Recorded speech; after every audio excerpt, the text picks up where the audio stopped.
ایک بزرگ تھے، وہ گلی سے گزر رہے تھے۔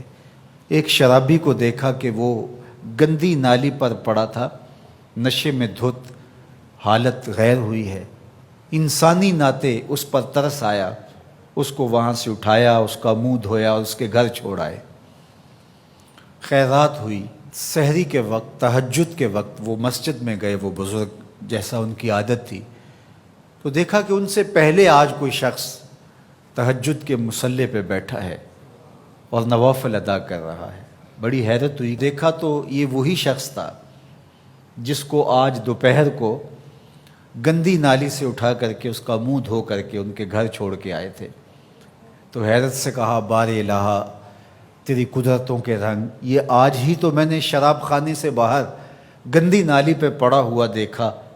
ہاتف سے آواز آئی، میرے بندے تو نے اس کا منہ دھو دیا تھا، میں نے اس کا دل دھو دیا۔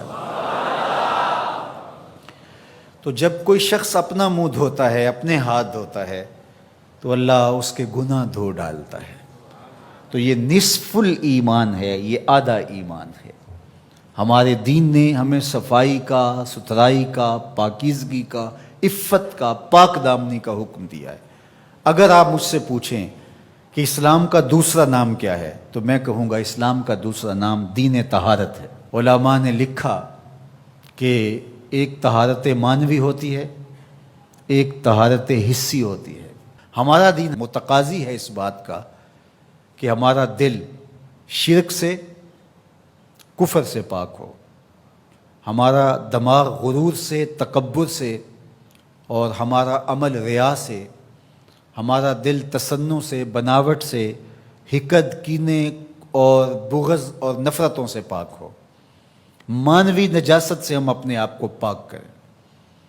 اسی طرح ہم ہر طرح کے حدث سے اپنے آپ کو پاک کریں، حد سے اصغر ہو یا حد سے اکبر ہو۔ وضو سے رہیں، وضو پر وضو کرنا مستحب ہے اور یہ قربت الہی کا ذریعہ ہے، اور ہر وضو کے ساتھ مسواک کرنا مستحب ہے، اور اگر مسواک نہیں ہے تو آپ انگلی کے ساتھ اپنے دانتوں کو صاف کریں۔ غسل واجب ہو وہ تو کرنا ہی کرنا ہے، لیکن روزانہ کی بنیاد پہ صفائی حاصل کرنے کے لیے غسل کیا جائے، مستحب ہے۔ نماز کے لیے آپ کے لباس کا صاف ہونا بھی شرط ہے، آپ کے جسم کا پاک ہونا بھی شرط ہے، حد سے اکبر اور حد سے اصغر سے پاک ہونا بھی شرط ہے، اور جہاں کھڑے ہو کے نماز پڑھ رہے ہیں اس جگہ کا پاک ہونا بھی شرط ہے۔ مجھے بتائیے کوئی ایسا پاکیزہ دین آپ نے دیکھا ہے؟ اس سے بڑھ کر کیا کہ جب تم اس دنیا سے رخصت ہونے لگے اور تمہارے بدن کو مٹی کے سپرد کرنے لگے، اور وہ بدن مٹی کھا جائے گی، لیکن کہا کہ اس کو بھی ذرا غسل دے کے بھیجو، اس کو چٹے لباس کا کفن دے کے بھیجو۔ یہ وہاں پیش ہو رہا ہے تو پاکیزہ بدن کے ساتھ۔ تو یہ ہمارا دین ہے جو ہمیں صفائی کا، ستھرائی کا حکم دیتا ہے۔ اپنے ماحول کو پاک رکھیں، ماحول کو ستھرا رکھیں۔ دنیا کے اوپر بسنے والی قومیں جب ترقی کی راہوں پہ گامزن ہوتی ہیں تو وہ ان چیزوں کا بہت خیال رکھتی ہیں۔ ہم جب ترقی کی راہوں پہ گامزن تھے تو اس وقت ہماری ستھرائی کی، ہماری پاکیزگی کی، ہماری عفت کی مثالیں دی جاتی تھیں۔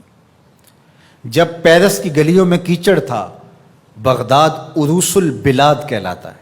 آج مسلم دنیا کے شہروں کی کہانی دیکھ لیجئے، کہا جاتا ہے فلاں ایشیا کا گندہ ترین شہر ہے، فلاں دنیا کا گندہ ترین شہر ہے۔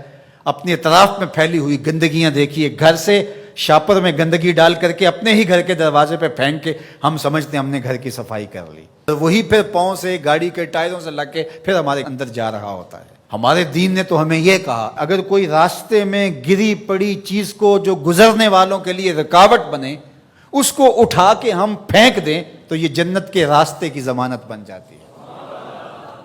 اور ہم نے 8 فٹ کی گلی میں 3 فٹ کی تھڑی پکی ڈال دی، ہم نے جنریٹر باہر لگا دیا، ہم نے گھر کی موٹر باہر لگا دی۔ اگر ہمارے گھر کے پاس کوئی خالی پلاٹ موجود ہے تو وہ گندگی کا ڈھیر بن گیا ہے۔ گھروں کے اندر ہزاروں اخراجات ہیں لوگوں کے، 20، 25، 30 ہزار روپیہ ماہانہ خرچہ تو عام گھر کا ہے، لیکن جو عمرا ہیں 2-2، 4-4 لاکھ روپے اب ان کا ماہانہ خرچہ ہے۔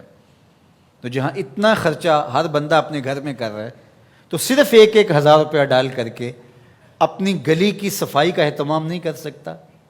اپنے چھوٹے سے محلے کی صفائی کا اہتمام نہیں کر سکتا؟ اگر وہ کر لے تو 1,000 روپے اس کو بجلی کا بل بچ جائے، وہ جو روز دھوتا ہے اپنے گھر کو اور یہی گندگی پاؤں سے لگ کے اندر جا رہی ہوتی ہے، اگر محلہ صاف ہوگا تو یہ نہیں جائے گی، اس کا اپنا فائدہ ہے، اس کا 1,000 روپیہ پھر بھی بچ جائے گا۔ لیکن ہم اس کو کرنے کے لیے تیار نہیں، اپنے گھر کو صاف کر لیا اور باہر گندگی ڈال دی، اور دوسرے نے بھی اپنے گھر کو صاف کر لیا، باہر گندگی ڈال دی، راستے کے اندر گاڑی کھڑی کر دینا، چلتے راہ کے اندر ریت مٹی پھینک دینا، اور پھر 2 دن اس کو اٹھانا ہی نہ، لوگ اذیت سے گزرتے، کوئی بات نہیں۔ کس طرح کا معاشرہ بن گیا ہوا ہے؟ کس طرح بندہ گوارا کرتا ہے کہ اس نے سڑک پہ موٹر سائیکل کھڑی کی ہوئی ہے اور پیچھے ٹریفک رکی ہوئی ہے، اور وہ مزے سے جو ہے وہ اندر سے کلفی لے رہا ہے، کوئی اور چیز لے رہا ہے، اور لوگ ہارن بجا رہے ہیں، وہ کہتا ہے بہ جو تنو آگے لگی ہے، وہ کہتا ہے جی اس نے بھی تو روکا ہوا تھا، مجھے کیا ہے؟ عجیب کہانی ہے بھائی۔ کیا یہ ایک مسلمان کا طریقہ ہے؟ یہ تو ایک اچھے انسان کا طریقہ بھی نہیں ہے۔ مسلمان تو اس سے اوپر والے درجے کا شخص ہوتا ہے۔ اچھا انسان ہونا بہت بڑی بات ہے، اچھا مسلمان ہونا تو اس سے بڑی بات ہے۔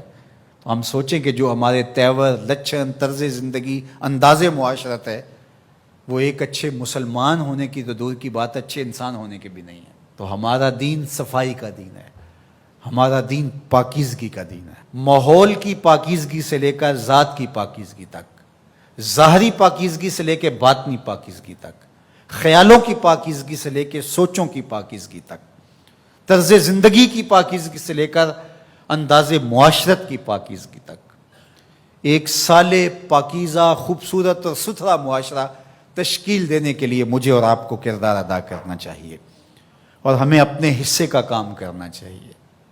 چیزوں میں ترتب ہو، خوبصورتی ہو، نظم ہو، اور کسی کے لیے قذر کا، تکلیف کا، نقصان کا، پریشانی کا سبب اور ذریعہ نہ بنے۔